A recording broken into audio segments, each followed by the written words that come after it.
Bonjour, on poursuit notre rapprochement bancaire pour la société ABC qu'on avait commencé dans la capsule 1. Donc, on a identifié toutes les transactions en orange qui n'étaient pas comptabilisées. Donc, on n'avait pas retrouvé ces transactions-là dans nos livres, mais ils sont passés à la banque. Il va donc falloir qu'on les comptabilise. Alors, on va premièrement analyser notre relevé bancaire pour savoir qu'est-ce que c'est ces transactions-là. Donc, ici, on a une location de bureau, PA. Alors, on voit que PA, c'est un prélèvement autorisé. Donc, c'est le loyer que l'entreprise paye qu'il faudra enregistrer.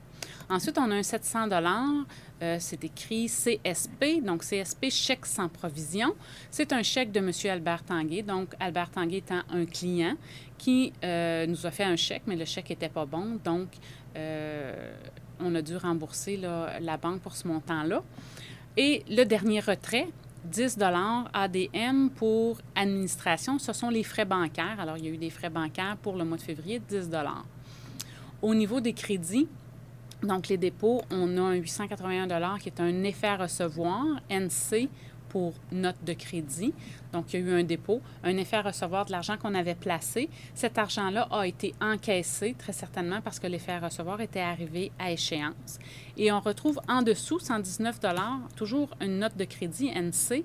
Ce sont les intérêts qui ont été gagnés sur l'effet à recevoir. 119 sur 881, on voit que ça a été placé pendant de très nombreuses années. Et finalement, on a un 15 qui est INT. Alors, INT, ce sont des intérêts. Comme ce sont des intérêts au niveau des dépôts, ça veut donc dire que ce sont des intérêts qu'on a gagnés. Il faudra le comptabiliser dans nos produits. Alors, maintenant qu'on a identifié ce qu'étaient ces montants-là, on va les placer dans notre rapprochement bancaire. Alors, on va d'abord faire ce qui augmente notre compte de banque et ensuite ce qui va diminuer notre compte dans nos livres pour commencer avec le solde au grand livre avant le rapprochement. Donc, le solde au grand livre avant le rapprochement, c'est le solde qu'on a dans nos livres. Alors, le solde qu'on retrouve ici, excusez-moi, à la fin du mois de février, donc à la fin du mois de février, dans le grand livre,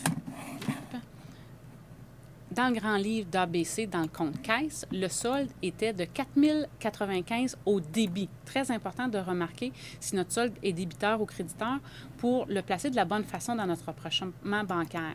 Donc, le 4 095 étant au débit, ça veut donc dire qu'il est en positif. Je l'écris en positif. Si j'avais eu un solde créditeur, j'aurais mis mon 4 095 entre parenthèses puisqu'il aurait été négatif. Je viens ajouter ce qui va augmenter mon compte caisse. Ce qui va augmenter mon compte caisse, ce sont les dépôts qui ont eu lieu à la banque que je n'ai pas encore comptabilisés. Donc, le premier dépôt qui a eu lieu à la banque, c'est l'effet à recevoir de 881 Donc, je viens de l'inscrire dans mon rapport, dans mon rapprochement bancaire.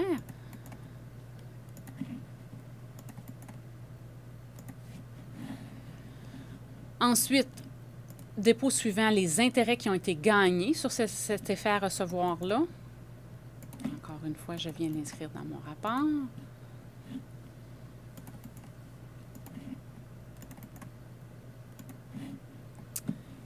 Et finalement, les intérêts qui ont été déposés. Donc, on ne va pas l'appeler intérêt solde, on va l'appeler produit d'intérêt. Alors, ce sont des intérêts que nous avons gagnés sur le solde de notre compte de banque.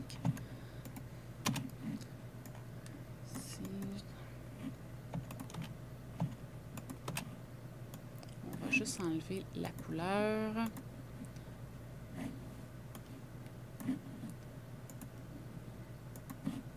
Alors, on a reporté chacun des dépôts qui ont eu lieu à la banque qui ne sont pas encore comptabilisés.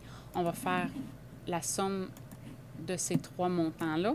Donc, on a pour 1 015 de dépôts qui sont passés à la banque qui ne sont pas encore comptabilisés, qui devront l'être. On va additionner ça. Ça nous donne le solde où on devrait en être rendu dans notre compte caisse. Maintenant, il ne faut pas oublier d'enregistrer les retraits qui sont passés à la banque qu'on n'a pas encore comptabilisés. Donc, on a la location de bureau.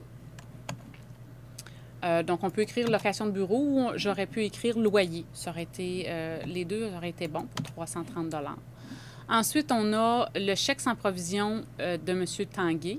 Donc, on peut écrire chèque sans provision de M. Tanguay. Ce celui-là est de 700 $. Bien entendu, il faudra s'assurer d'aller récupérer cette somme-là auprès de M. Tanguay. Et finalement, on a des frais bancaires pour 10 $. Alors, au total, on a des retraits qui ont eu lieu dans notre compte de banque qui ne sont pas encore comptabilisés pour 1040 $. Donc, la solde qu'on a dans notre compte caisse, plus les dépôts qu'on n'a pas encore comptabilisés, moins les retraits qu'on n'a pas encore comptabilisés, vont nous donner un solde réel du compte caisse de 4070 $ quand on va avoir terminé de comptabiliser ces transactions-là. Maintenant, on veut s'assurer qu'on n'a rien oublié et qu'on ne s'est pas trompé. Donc, on va faire l'étape de vérification. Pour faire l'étape de vérification, on part avec le solde de la banque, donc sur le relevé bancaire au 28 février. Donc ici, mon relevé bancaire est à 3070. Je pars avec 3070. On va venir inscrire maintenant les dépôts en circulation. Alors, je vous rappelle qu'on avait un dépôt en circulation tantôt dans la capsule numéro 1. Alors, on va aller chercher notre dépôt en circulation identifié dans notre grand livre. Alors, on avait 2400 $. Et on a 2 chèques en circulation. Alors, on va aller chercher nos 2 chèques en circulation dans le grand livre. On avait le chèque numéro 403 et le chèque numéro 404. Alors, le montant du chèque 403, 500 $. Et le montant du chèque 404, 900 $. Une fois qu'on a retracé tous nos items en circulation, on est en mesure de faire notre vérification.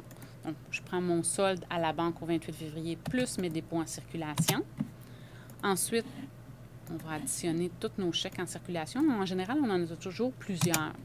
Donc, si je prends le solde, donc mon solde à la banque de 3070, plus mon dépôt en circulation de 2400, moins les chèques en circulation de 1400 $, mon solde avec ajustement me donne 4070. On voit donc qu'on balance puisqu'on a le même montant entre le solde réel au compte caisse et le solde avec ajustement. C'est ce qu'on recherchait. Ça veut donc dire qu'on n'a rien oublié. Ça ne nous garantit pas qu'on n'a pas d'erreur, mais on est certain d'avoir oublié aucune transaction.